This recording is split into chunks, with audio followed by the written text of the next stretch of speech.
La Banque de France découvre que l'inflation en zone euro risque de s'enliser. L'inflation en zone euro risque de stagner au-dessus de 2%, a déclaré le gouverneur de la Banque de France, François Villeroy de Galhau, précisant que la Banque centrale européenne, la BCE, continuerait de combattre la hausse des prix. La BCE a en effet relevé ses taux de 350 points de base depuis juillet 2022 et d'autres augmentations semblent probables alors que la hausse des prix est toujours trop élevée et que les pressions sous-jacentes sur les prix, qui éliminent la volatilité des prix des denrées alimentaires et des carburants, continuent d'augmenter. Nous sommes maintenant confrontés au risque d'une inflation persistante qui réside dans la composante sous-jacente ou corps, a déclaré mardi François Villeroy de Galhau, membre du Conseil des gouverneurs de la BCE à New York. L'inflation est devenue plus répandue et potentiellement plus persistante. Le gouverneur de la Banque de France a toutefois estimé que la politique monétaire était plus efficace pour lutter contre l'inflation sous-jacente et a indiqué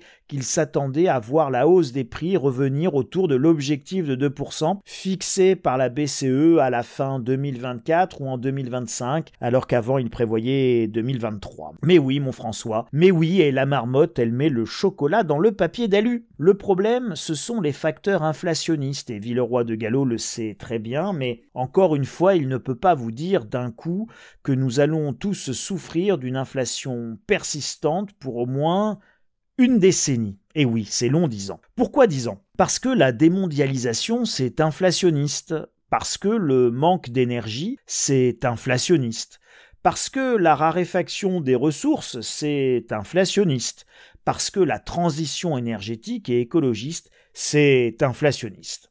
Regardez par exemple le prix de la voiture électrique ou de la PAC, la pompe à chaleur. Une Mégane essence, ça coûte 20 000 €. Une Mégane électrique, c'est 48 000 €. Une chaudière à gaz, c'est 3 000 €. Une pompe à chaleur, c'est 15 000 €. C'est des prix qui coûtent x3, x4. Quand on électrifie et quand on passe d'une énergie thermique à une énergie électrique. Je vous assure, sauver la planète et le climat, c'est très inflationniste. Mais c'est également très profitable tant que les gueux pensent qu'en se faisant ruiner, ils vont empêcher la planète de chauffer. Ne faites surtout pas le calcul de la proportion d'habitants en France par rapport à la population mondiale. Nous sommes partis pour au moins 10 ans d'inflation nettement plus élevée.